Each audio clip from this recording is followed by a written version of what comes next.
And with this, over to you, Lukas. Thank you, Larissa. For everyone in the recording, welcome, and especially a warm welcome to everyone in our virtual room. I'm happy that I'm today doing the second of our sessions where we dive deeper into the topic of Clean Core.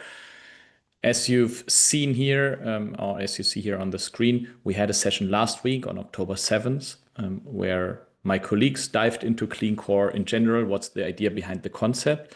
And we already had a glimpse into operations and integration as two of the 5 practices. And as of today, we will start to dive deeper into single practices. I have the honor to share with you some details on extensibility today, and then on November 3rd, we will dive even deeper into the extensibility part. And you can see that there are more sessions to follow. So for example, Michael will have the pleasure to share with you thoughts on the business process dimension. And this is our plan. So let's dive into extensibility.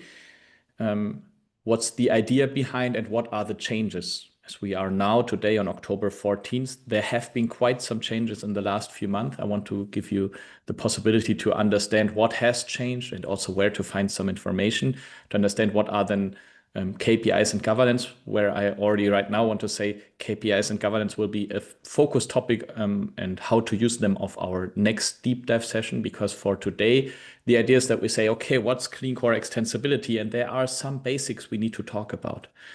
We need to talk about, for example, about the extensibility model after understanding what Clean Core extensibility is. Which options do I have when I want to create a deviation from standard, an extension? What are the options? And there I want to give a very short, but still a look into it to say, okay, what is our ABAP cloud programming model? That's important because it plays a major role in our view on Clean Core. And I think the release of ABAP cloud in the year 2022 had a major impact on that. We now talk for extensibility a lot about Clean Core. And then the main topic of today is our Clean Core level concept. So we have brought out beginning or mid of August 12th, it was to be precise, a new version of our Clean Core white paper. I want to show you a little around what's in there. And the main concept in there, or the main task, is what has changed how we evaluate extensions, that we moved away from the 3-tier model. That's why I wanted to mention ABAP Cloud before. And then now we have a 4-level concept, level A, B, C, D, like energy levels. I will dive into this, how to measure it, how to understand, and what's the idea behind. And then we will have some more insights in the next session where we then dive deeper into the get clean and stay clean motions and also into the measurements. How do we measure it? Today we will see how you measure it in the system, but basically then to get hands-on to select, okay, where do I start? So some parts of this will be teased today, but don't be disappointed if not everything is covered, because in the end, I also need to look at the time. And if we want to talk about all of the topics and we want to stay in the planned 1-hour slot and have some time in the end for a few questions and for some interaction, then it's better to split it up. That's why we decided, hey, we do 2 sessions where we then have some time in between and even take some of your feedback. If you have some remarks or some questions that are not clear today, then we can use this and also bring this into our next session on November 3rd. Already one remark, be careful. Usually we're doing these sessions on Tuesdays. This session 2 on extensibility on November 3rd is a Monday because November 4th is already Tech Ed, where maybe some of you and also myself, I am quite involved. So just that you have this as a heads up. So what's Clean Core for extensibility? And to understand this, we need to go 1 week back in time and briefly think of, okay, what's Clean Core? Clean Core, and I will not go into the details, but Clean Core is the idea that you have a set of guiding principles that support your business transformation. Basically, I would say your core system. Typically, we talk about ERP systems, but of course, it has the full scope of our business suite. It's not just an ECC, it's not just an S4 system, but it's the whole system that you look at that covers your business processes. And these systems we want to keep agile and innovative and efficient. So that's the idea of Clean Core. We discussed it last week. I want to focus on one thing here, is that extensibility is one of the key areas of Clean Core. I would still say the leading principle is processes. We will see that in a second, because in the end, everything is only making sense if you look at it from the processes point of view, and if what you do in the system is also reflecting what your business is doing as a process, because I can build you the nicest extension, the nicest custom code in your system from a technical point of view, but in the end, it's still not worth to be built just because it's not adding value to your business process. So that's why I would say your business processes are in the center of everything, but at the same time, extensibility is often seen as the main supporting principle when we look into Clean Core. And that is why we start today then with this topic to select, because often we see this notion, and that's one thing I want to mention. I'm together with Michael Sokollek, we are the lead enterprise architects for Clean Core, for our enterprise architects. Michael is covering business processes. I'm covering extensibility. And while I'm covering extensibility and I have a strong technical or developer-ish background, I would still say business processes, it's right that it's at number one. But Clean Core is not only extensibility, and that's an important point. Well, we will talk now for the next 45 minutes deeply about the topic of how to do extensions in the right way. It's important that we look at the big picture. So the scope for today is extensibility, but be aware, we will also have sessions on data later this year. And we had in the first session last week already a short glimpse into integration and operations, where we'll then have deep dives more into the beginning of 2026. So it's not only extensibility, and I think that's important. And how the different principles interact, you can already see on this picture. And we will see this later on. So keep a little bit in mind that we have this light blue for processes and the dark blue for operations. It almost looks like a black or blackish color, so it's a very dark blue. But only if all of the different dimensions and aspects play together, then it's coming to a goal where everything is making sense from a real Clean Core perspective. So extensibility needs to be aligned with your processes. Build only extensions where it's making sense, where there is a business case, where there is something differentiating that's worth it, and integrate it into your operational work. So set up, for example, automated code checks, but also from a mindset perspective, put it in there. So what is it now if we say, hey, we want to decouple extensions from the standard core? What is it now? And as you have seen maybe already last week, we have these nice overview slides on each and every principle.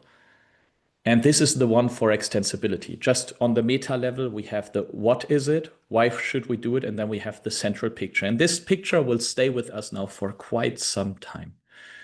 We will see this in this session, also on November 3rd. We will come back to it. And if you look closely into our white paper, you will see that this is also, basically it is our guardrails for big parts of our white paper. How do we see what's a clean extension? And for me, there are a few keywords in this sentence here. One is being decoupled from the core. A good extension should always be decoupled as much as possible. How do we do this? Well, basically by saying we use leveraging released APIs. So SAP now has a clear process where we have APIs, interfaces that are available for side-by-side extensions, but also for local consumption. So within your ERP system, within ABAP coding on the same system, we still have released APIs that allow you to access SAP standard objects, to read product master data, to create or update sales orders. So it's not only reading. We have these APIs, and these have something that we call a stability contract. And that's super important, because if you decouple through a released API, then you are upgrade stable and you're more in this cloud mindset. Thinking of a software as a service solution, then if you want to create extensions in this cloudish world with software as a service as maybe the idea behind, then you typically have only APIs. And if you limit yourself to these APIs, then your upgrade to the next version can happen basically without any big issue, because that's the stability contract. These APIs will stay stable. And that's a big point, because before that, of course, we have a lot of best practices that are out there for years and that we also put into this kind of governance here. But This is really the new thing. We will dive into this in a second.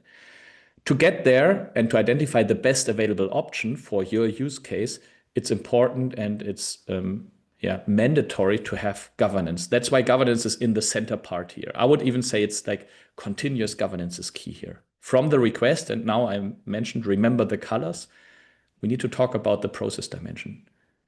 Is the functional request that someone has really worth doing it? Is it differentiating? Is it worth to deviate from SAP standard here, or from, you could say also neutral, from any standard?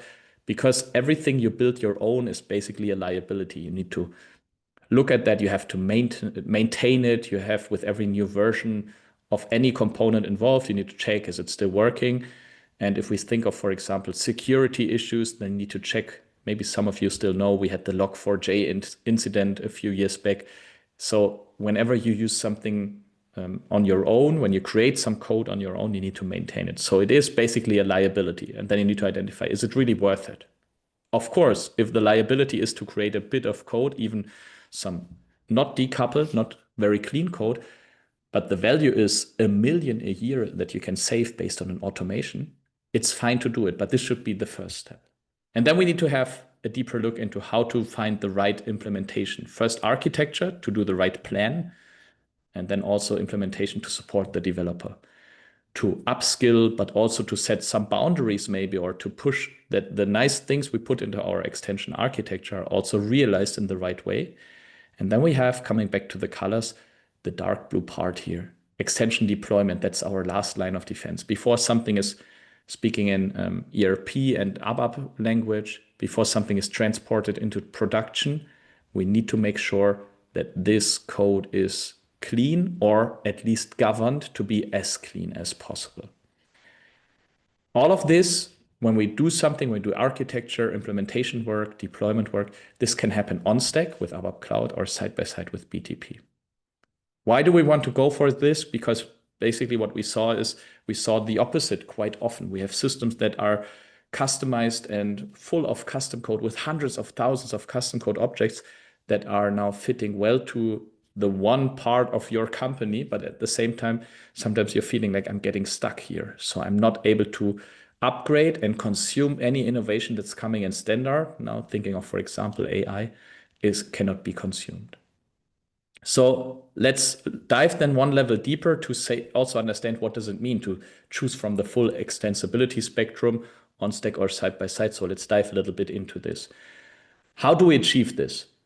I will go into this into 1 second. Basically, it's our clean core extensibility model. Use released APIs wherever possible, use our clean core extensibility model, and choose the right version of on stack or side by side. I already mentioned the different phases, the functional requirement, the architecture or design, the implementation, and the deployment. This will be a heavy focus in our second session where we dive into each and every one of them, how to do this. But basically, it is important to have continuous governance that you, in the end, before you deploy, can still understand, but why do we need a technical modification here? Because in our architecture, there was no better alternative available. And we have now then an exemption process to kind of approve this technical debt, because the requirement initially is so important that we need to do this. So it's like, before we stop doing business in a whole country or a whole market unit, it's better to do a modification then. So it's like a clear, informed decision. And that's for me the key part mentioned here on the right-hand side. There will be technical debts because we have tasted this sweet poison of being super flexible. And it is not only poison, it is also a huge advantage to adjust the standard process that maybe covers only 80% of your requirements, to adjust this to what you need. But there needs to be the right balance between this governance and practicability. One of our leaders, the head of our product management for BTP, Steffen Pietsch, if you have the chance to listen in to him, do that. It's really worth every time. He once mentioned, we don't build golden balconies anymore. And I like that term because golden balconies show you like, okay, it's something that in our house, if we build a house, we would not need a lot of golden balconies in there. And not everyone can say like, but I want this and I want that. Sometimes you need to find the right balance. Sometimes you need to be very strict. And at the same time, maybe if you are the queen or the king of a country, then maybe you need one golden balcony. And then it's fine because you need that for representative reasons. So to come back to real examples, it's like even this kind of the worst part of technical debt can be happening if there is no other alternative and if it's a known and informed decision. And in the end, it's about measuring stuff and then setting ourselves good goals on this. We will do the look into the how to measure it with two variants of it, governance and maturity. How well is one set up? It's like finding the right balance of governance. And also important to look into the system. We will see this also more or deeper than in the second session where we dive into dashboards and how to read the right things out of dashboards. But we will already today look into, okay, what can you measure right now as a developer to support them also in this phase? But what is now the good part? And there I want to give you a warm recommendation because we can spend here easily over the 2 sessions, 2 hours, and there's still a lot more that's left unsaid. And my recommendation is this little white paper that we have. And there I want to share with you that this white paper is also based on how can we explain the why, the what, and the how for Clean Core for extensibility. The white paper, it's linked in here, and we will put the link also in the chat later on. It explains as first what are our options to create extensions that we would consider clean. And then it dives into the clean core level concept. I will do that in a second as well to understand, okay, what's new there? Because that's a news that is, I would say, a good evolvement or evolution of our model because it makes clean core a lot more realistic. And then it also dives into how to measure it and how to achieve a clean core, which is basically exactly our outlook then for November 3rd, where we deeper go into, okay, how to measure, what to get out of the data, and what are typical steps. If I'm in clean core governance now at a 2 out of 5, what are good steps to get to a 3 or 4 out of 5? And not just to get some good scoring somewhere and to compare to other companies, but it's, I think, more like to understand, maybe it's fine. If I'm in my company, if we only have 3 developers, maybe we don't need every time a 4i principle for some approvals because we trust one another and we're just the 3 of us. But to understand, okay, what are questions that should be asked? And if we look into the details here, you can see it already. For the how to achieve a clean core part, there are chapters on the stakeling with the functional requirement, extension architecture, implementation, and deployment that exactly match our main picture that you recognize here again. So now let's have a short look into the extensibility model itself. Basically, we have different options, and this picture is taken, and that's the nice part. We have the white paper, but also other sources are out there. And I want to briefly show you where this is coming from. So we have the link at the bottom right side. It says, okay, extension architecture guide. What is it? It is basically our official help.sap.com, and it tells you, okay, where can you create extensions? I will go into this in details, but why I want to share this is here you can then deep dive into things. If you're interested, for example, in building low-code apps with SAP built apps, then you can click on it and then you dive into the documentation of what it is. And the same for other parts of it. So that's why the link is in here. I think pretty crucial to say, like, if you want to revisit all of this, you want to dive deeper into some of the components, you can. There is information available out there publicly, and it's not longer that, like when I learned ABAP, it was roughly 19 years ago, there it was more like, yeah, go to Waldorf, visit Waldorf and do a BC 400 and learn with S-Flight and all of this, your ABAP stuff. No, I think there are a lot more things out there. What we see here is that we have 2 big notions of how to create extensions. One is the left-hand side, and let me bring back my virtual laser pointer. Left-hand side is if you need to do something on the stack. We will come to the reasons in 1 second. There's a good list, but basically it's like if you're closely, tightly integrated. Then we have this light blue options here. Sometimes it's just sounds easy. Sometimes also big developments. You need to adapt or extend standard apps. Add a field, maybe just add a little bit or change the layout a little bit of the UI. But it could be also a massive development that you say, like, hey, there needs to be a additional validation before I save a sales order. You can do that, and we have different options here. The main part is based on ABAP Cloud that we say we have the key user and developer extensibility. Introduced the developer extensibility in 2022, so rather new-ish, but already for 3 years around.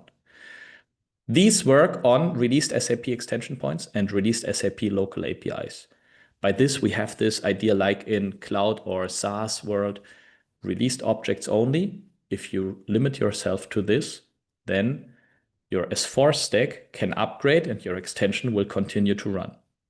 I admit I would still test it, but it's a question of trust. If I have a released API, I trust that it stays stable, and then you can reduce your testing efforts in this area and maybe focus more on your classic extensions. And then we have the option to do something decoupled also in a technical way.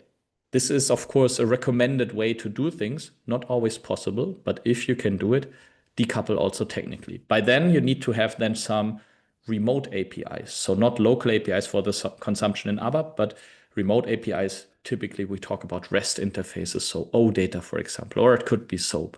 It could be an event. And what you do then is you can create, for example, full apps with low-code, no-code tools, with pro-code tools, with all the different options that we have in our BTP. It's all in the portfolio of SAP Build, and that was something that I learned in the last half year. Even the clean options on stack are now all under the umbrella of SAP Build. So you could say whenever you want to create an extension, independent of on stack or side by side, the solution is SAP Build. It could be ABAP based on stack, it could be ABAP based side by side, but typically it's more like you use CAP or something like a cloud native environment if it's pro code, or use one of the low code options, for example, process automation, super powerful. When do we choose the one or the other? And let me show you this for that. There's also a chapter in the white paper, of course, but there's also this kind of link available. So there are good reasons to go on stack or side by side. I will not deep dive into this, but just to make you aware, there are good reasons and you can go for an on stack extension and can still consider it clean core. And now comes the big if. If we would consider it ABAP Cloud, then we would say it's clean. So what is then ABAP Cloud? And let me give you a 2-minute, I wouldn't call it deep dive. We could talk an hour or two on that alone, but just to give you an idea. ABAP Cloud, terminology first, is the development model to build cloud-ready business apps, as it says here, and extensions. What do we mean by this? ABAP Cloud is basically a language version, a special version of ABAP, and you can use it in BTP, but also in cloud ERP. So within your private cloud or even on-premise system, and this is mentioned here, you can work with ABAP Cloud. It is basically a restriction of the ABAP language that enforces clean core. That's why it says here is clean core compliant by definition. What does it look like? And let me open that up and show you directly, and the slides are then maybe available later on, but that you see it, how does it look like in a system? This is now a piece of code in my private cloud system. And then what I can do is for every class, for every coding object, I can edit the language version and I can say, hey, I can go for ABAP for cloud development. This is ABAP Cloud instead of standard ABAP. What happens is that things that are typically done before, so for example, my select from a table Mara leads to an issue. Why? Because if I did it save, I ran an ATC check before. That's why we have several issues here. But we can see here we have this. I need to. There is another bar in there. Yeah, now I can do that full screen. And now it's gone. Interesting. So this code here, calling a BAPI or selecting data from a table, is no longer possible. It leads to a syntax error. I cannot activate this class if I go for ABAP for cloud development. So it is basically a limitation on the one hand side, but I wouldn't phrase it that negatively. ABAP Cloud is the option that even in public cloud environments, you can still create ABAP objects. So what does it mean? Coming back now to the slide, you can see it here. live demo didn't work as I wanted to show explicitly. It's like, yeah, if you select from Mara, it shows up as usage of table Mara is no longer permitted. But you can use local APIs, which means instead of using table Mara, you can go for reading data, a CDS view that's released. So SAP released thousands of objects, but of course only in a limited way. Not everything that you might need to solve your issue is released, but the goal should always be use only released objects, because this release then is based on a stability contract. And if you limit yourself by changing the language version, you then enforce this kind of, I'm limiting myself to stable things, so I would consider my extension stable. It also comes with a change from how to program stuff. It's not only which objects to use, but it's also no longer do modifications. Classic user exits are also not considered as an totally or perfectly upgrade stable way. They are not supported in ABAP Cloud. No more Dyn Pro and screen painters. No more access to any SAP object as you want. Instead, we go for released bodies that are explicitly released and that will stay stable. We go for RAP as programming model as the easiest way to create the basis for Fiori applications. And then we go for released objects, like you can see it in the system, iProduct, this one is released. You can see it in the system.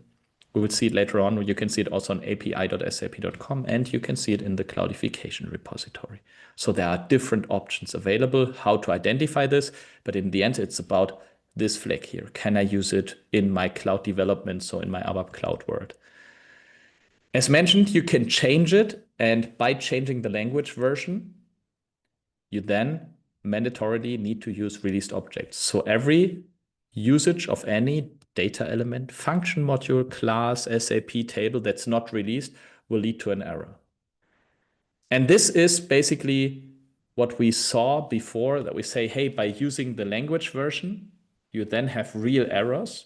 And this is the toughest way to control that. But what you can do also is, if you have then coding that is created in a classic way, maybe legacy code, and some of you might have some thousand objects in their system, what you can do is you can already check by using ABAP Test Cockpit this way of what is all in there that's no longer released, that you then see in my code here. So in this example, but 000, the business partner table is no longer available. It will tell me then, there is a successor available. You can see it here, even in the syntax error. It says that in the details, it says here also, use iBusinessPartner instead. So whenever SAP provides you with an alternative or a successor, then you can see, this is no longer there. And this is basically the story or the reality since some time. And we will come back to this, there are some more things that we need when we talk about classic APIs. But let me skip this slide here and give you then the picture now. Why did I want to dive into ABAP Cloud first? Because it explains for our new clean core level concept very good, where did we come from? You've just seen, okay, the best way of doing extensions, and that hasn't changed in the last 3 years, is working with released APIs only. What did we build then? We built something that was mentioned or often called the 3-tier extensibility model. You could say, yet another 3-tier model in IT. There are some already around, but this is especially for extensibility. And you can see tier 1 is green. This is where we want to be. On stack with ABAP Cloud or side-by-side cloud development by using released APIs. But what we saw in reality is, and let me briefly skip one slide, that things happened like this one. You have a class and that has 4 different usages of SAP objects. This is a demo and dummy class. It has no meaning and makes no sense. It's just to show this. But with the ATC check I just mentioned before, what happened is you were not able to identify, is this now good or bad, legacy or classic ABAP code? Because classic was everything. And we only looked for what's not released. So every usage of, you can see it here, a data element, a table, or a function module was an error. Everything is the same level of evil. And when we saw this, what often happened is like that we wanted to judge on how well is a system with regards to clean core. We then saw, okay, let's measure the tier one part. But if the tier one part in a legacy system, because it just recently moved into S4 2022, there was no tier one before that, then the tier one part is maybe 0% or 1%. Then it's like, okay, we need something more detailed. We need to have more insights on the classic part because there are things in classic that are okay, that are not super bad. And this is why we changed now from the past, from the 3-tier model that we advertised in the last few years, that we say, no, we want to have more insights. The target is still the same. We still say, go for the highest level of clean core that we now have, and it's level A. And if we put this over one another, you can see the tier one is completely into level A. What do we mean by level A?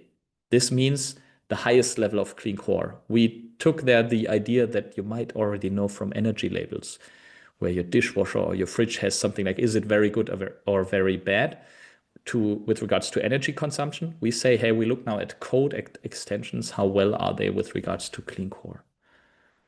What you see then is we needed to have some more details into classic. And let me give you some more insights on this, how this happens. So what we have now is that we say, hey, we have within classic ABAP, some parts that are rather okay. It's not the highest level. That's why the dotted line is in here. Sometimes it's not there, but I think it's important to say that. And for every new development, the goal should always be, like it was before, tier one. So whenever you want to create something new, you start here at the very top. And then if this is not sufficient, maybe an API is not broad enough for what you want to do, you need more flexibility, you go down and you take options from level B or even level C. What it is, I come back in a second. But we wanted to build this bridge to say, like, hey, what's super bad? For example, modifications.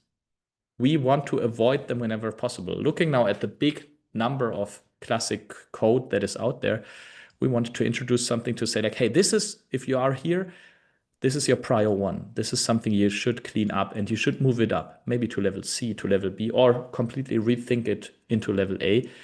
But this is something that's typically done on a use case base. How do we define now these levels? Just by looking at it as a developer or as an expert, it's not very efficient. So we said, okay, there are clear levels that we have in here.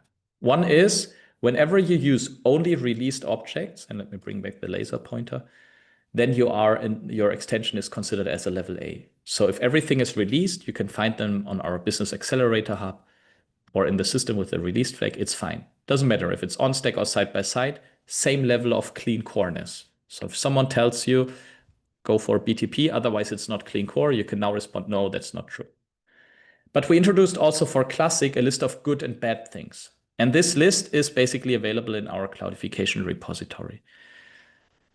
It is a nomination, so it's not a high contract or a technical, we call it stability contract. It's not a business contract. It's not a guarantee that everything will stay stable, but it's basically best practices. BAPIs are a good example. We have the BAPI PO create one. That is a classic API. We have the BAPI create sales order from that. That is a classic API. Of course, the newest one. And then we also said, and we need to identify bad things. So for example, function modules or technologies like modifications that are known for creating issues with regards to system stability, with regards to updates. And now what we have is that we say, with this, we can create now more insights into the system. And where do you find them? These are not officially released, but you can find them in our cloudification repository. So let me open that up. And what you can find here is now for your private cloud environment, different states. We have all of the released objects. These are the level A extensions then, if you can limit yourself to these ones. And we have the classic APIs. There are some more in here. You see 7,500. Not only BAPIs, but also frameworks that are okay. So one of my favorite examples is CL GUI Alf Grid. Yes, you can go for an Alf Grid, so classic GUI technology. But what's the mentioning of it is a classic API? Yeah, it is not painful to use it. It will not break your upgrade to use ALV. It's not modern, but we would say it's upgrade stable, so it's okay. Classic API means it's good. And then we have the opposite, no API or not recommended. And then you can see, I want to show this on one example. Last time I did a session on this in a room, it was like everyone's like, yeah, I know that one, RFC rate table. You shouldn't use this because there are notes on this. It's basically a security risk because it opens up your system to read any given table in the system without further checks on authorization and stuff like that. So things that are really bad, or for example, to stick with the example that I mentioned before, the BAPI PO create, the old one, is a no API. But if we look into the classic ones, there is a classic API, BAPI PO create one. So if you want to create an internal stock transfer order, then you can do this with BAPI PO create one, and we would consider it as a level B. It's not perfect, it's not the best API technology, but in this case, the best that is available. And that's important that we talk about the best available option, that you move then from the top to bottom only with justification. And that's important because I saw that already that in some project it was like, yeah, level B is considered clean core, so we do everything in GUI. No, that's not what we're talking about. Don't go for this as kind of the target. There should be a justification for each and every level. That's why we talk so much about governance. What happened now is we introduced a new ATC check. It looks like this that we have now compared to before where we just had errors. And let me zoom in. We now distinguish a bit better. We say we have the usage of classic APIs, which is only an info message. And then we introduced for everything that is, we consider it, or we name it internal, we said, hey, this is a warning. It's not super bad like the RFC read table. It's not on the red list, you could say, but it is something that's not guaranteed to be stable. Knowing this, we have the clear guidance on what every object is. So we have released, classic, and not recommended. And I jumped a bit over level C because level C is basically the full rest. Because if we look at this, we have tens of thousands of released objects. We have 7,500 classic APIs right now. It's a bit growing still. And then we have roughly 500 not recommended objects and some technologies or patterns, like writing access to SAP tables will always result in an error and level D evaluation of your extension, or modifications or implicit enhancements. But internal is basically all of the other objects. A developer in Waldorf in transportation management created a class. You use it. It was never meant to be used outside of SAP. It's not supported, but you can use it. Technically, you can in classic ABAP. We would consider it an internal object. It's not an API, but if this is the only way you can solve your issue, it is still better than doing something not recommended. So it is like, that's why I like this level concept. It's more realistic because sometimes we need to find the right balance between being very strict and saying, no, only level A is allowed, and being pragmatic and fulfilling what the business needs. Because in the end, we're just serving the business with this system that we have, with this SAP system, with everything in there. What we have, and it's already mentioned in the white paper, is that we will add something like a change log, which means of all the level C, the internal objects that you use, we will identify which one of these have changed incompatibly and how many of these are then used by yourself, that you can create the backlog before you do the upgrade. It's not yet released. It's still lab preview, but the idea behind you can find on this picture. It's basically coming from the ABAP development guide. I will put the link in the chat. It's also linked in the white paper. So why did we do this? Because only like this, we would say, hey, level C is like, it's not super bad. If you consider this before an upgrade, we would say it's even conditionally clean. Because no, the objects can change. They are not considered stable or supported or usable in general. But if you do your homework, you can mitigate the risk. Not reduce it, but mitigate it. And now comes the question, okay, how do we achieve this? Now that we have the level concept, how do we get there? And I will show you one picture now, and we will deep dive on this in the next session on November 3rd. Because looking at the time, it will not be sufficient to just do a 5-minute walk into this. For me, the most important thing is it's nothing that happens within half a year or a year. If you have a system with tons of legacy code, you will not achieve a perfectly clean state. First of all, the question is, what's perfectly clean? Basically, I would say where there is no technical debt, and technical debt, we mean like using levels that are worse than the optimum in this case.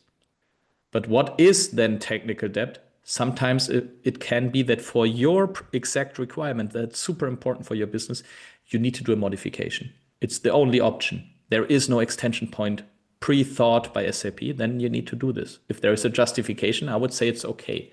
But there shouldn't be anything that surprises you, and that's important. We need to measure something in the system. We'll come to that next time, the technical debt score. It will be shown in the RISE dashboard soon. Basically, it is how many messages you have in your ABAP test cockpit with the variant I've just shown. And then you can do some nice little math around that. Okay, which object has the most findings and the most critical ones with a weighted score? And this should be measured over the system. And ideally, we reduce this technical debt in the next years with two notions. One is stay clean. Every net new development, this is basically the greenfield approach. Every net new development needs to be as clean as possible. The target should be a delta zero. I do not add any technical debt.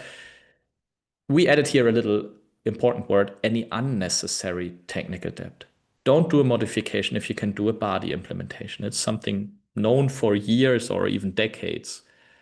Don't do bad things if you can do better things, you could easily say. It's not easy because you need to know all the options.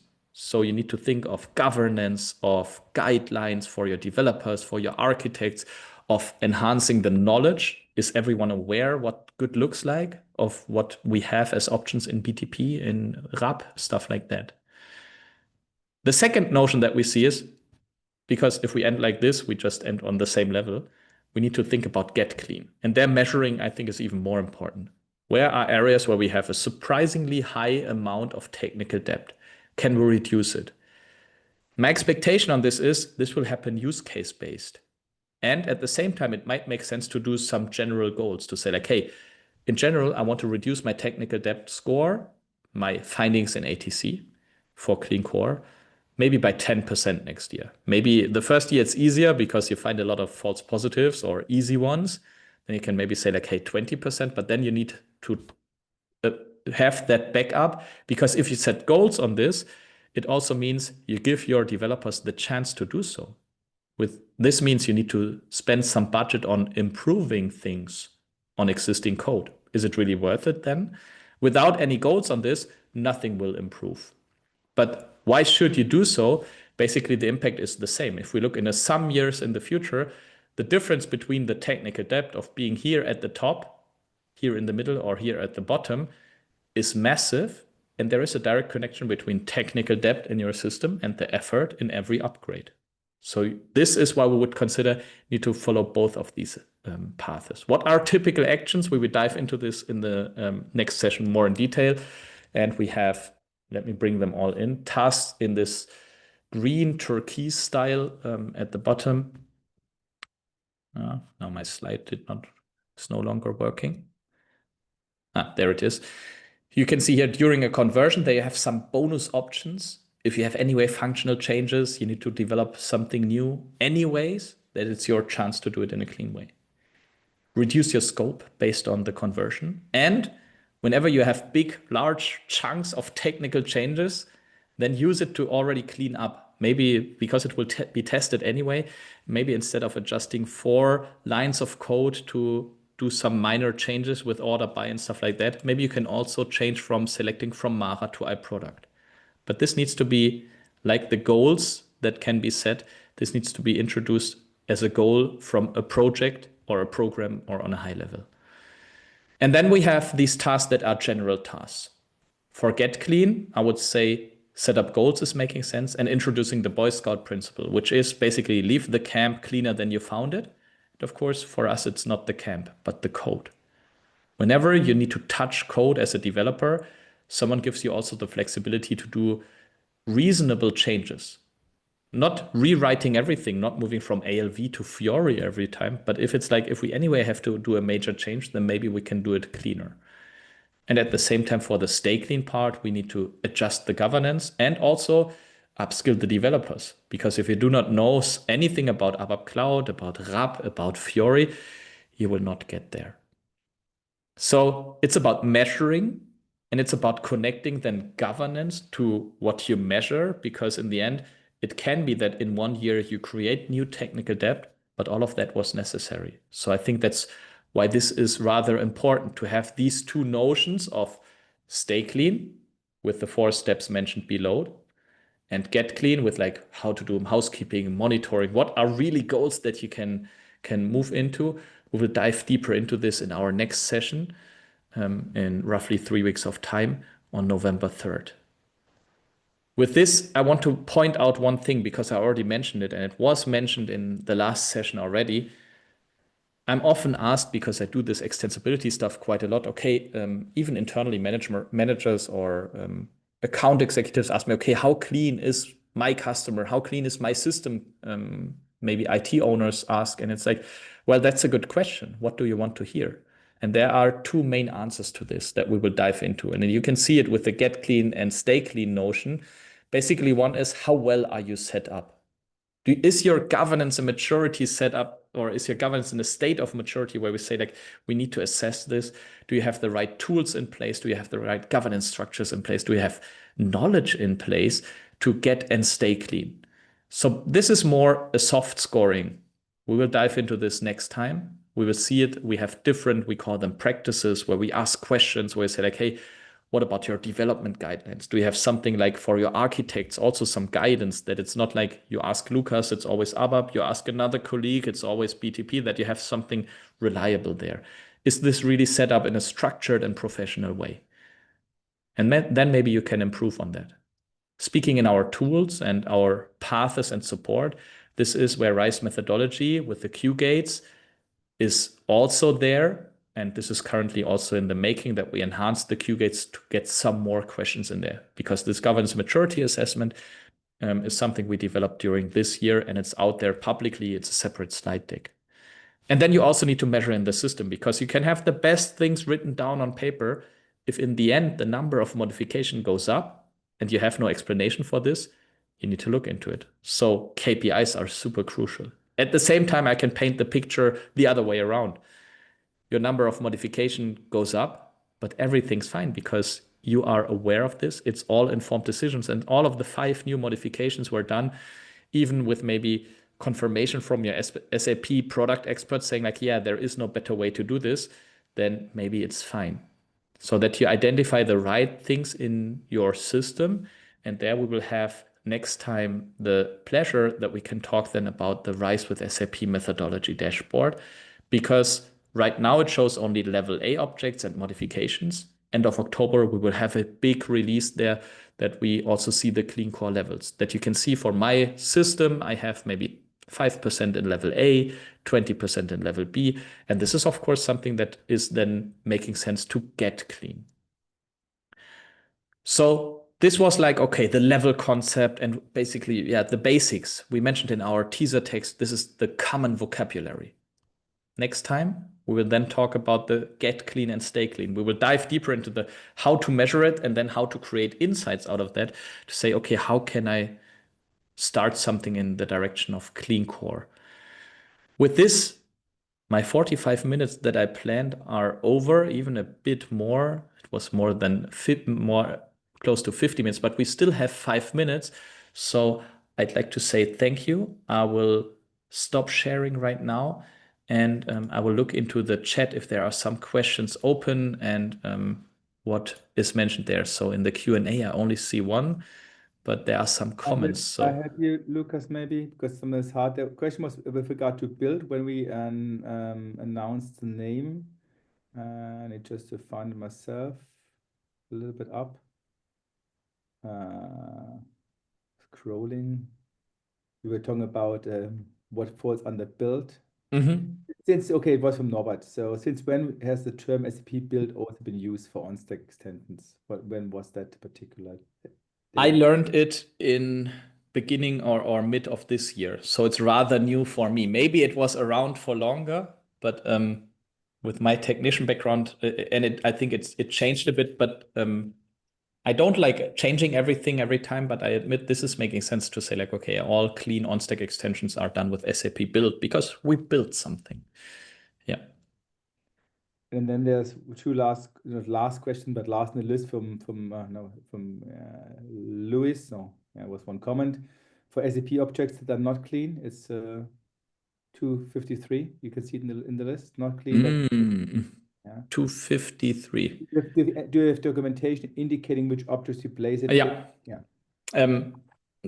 Mostly, I would say. So if we go into the cloudification repository, you even see, for example, for a table or for a function module, if there is a successor, it's not a promise. Not everything always has a successor. So our theory table has no successor because it's a conceptual change. But maybe this is a good point, and I can share again that you can see it. So let's dive into the cloudification repository. The BAPPO create, for example, this has a successor and it points to the BAPPO create one. So there are places that go to this. For level C, this is not there because not everything that was created as an SAP internal object by some developer has a successor or has something out there as a real API. So it's nothing that we can promise for everything, but there are quite a lot of pieces of information out there. And then Norbert, to your question, to have the dashboard for on-prem systems too, we will dive into this next week, how you can we saw it with different companies that have their own dashboards. We even have something open source available where I'm partly involved or heavily involved sometimes, where we offered this. But there are possibilities to go, let's say, on the same data source of ATC checks to create your own dashboards. With this, I think there is no further question open. There was a question from 226, which is the last URL that you show. I will put the main URLs in the chat, and you can find them later on also, I think, in the slides. So I'm not sure what I showed half an hour ago exactly as URL, so it's a bit difficult. So let me also share the information that the materials of today's session will be available on the SAP Community YouTube playlist. I've posted the link in the chat. We had some technical change of technical settings on the platform, so I might take a bit time until end of this week to upload the materials, but they will be there. So please stay tuned and probably make this playlist as favorite, and then the new videos will be then available. So we had some feedback in the chat, which is excellent. Most of the compliments goes to Lukas for his great speaking art, for bringing information to the point, to focusing on the important aspects. So with this also a direct feedback from Norbert, for example, one of the best webinars on the topic of Clean Core. And yes, so this is, of course, a great motivation for us to continue with our webcasts. Lukas and Michael will be speakers for the upcoming sessions. Michael will be hosting or will be leading the session next week, and Lukas will be leading the session on November 3. And there will be more sessions on data dimension of Clean Core. For November, I would need to update our kind of promotion slide for this, but I will finish it by next week. So this would be available for you as well. And yes, let's see if we have more comments to say the YouTube somewhere. Yes, probably I will put the link to the playlist again. 1 second. Seems that not everyone has it. All right, we are already at the end of our session. Again, thank you very much. Thank you, Lukas, Michael, Natalia, for being our expert team for today. And of course, thank you very much to our audience for being with us, to trust us that we share important information with you. And of course, we will be happy to welcome you in our upcoming sessions. With this, thank you very much and bye-bye. Thank you. Thank you. Bye-bye.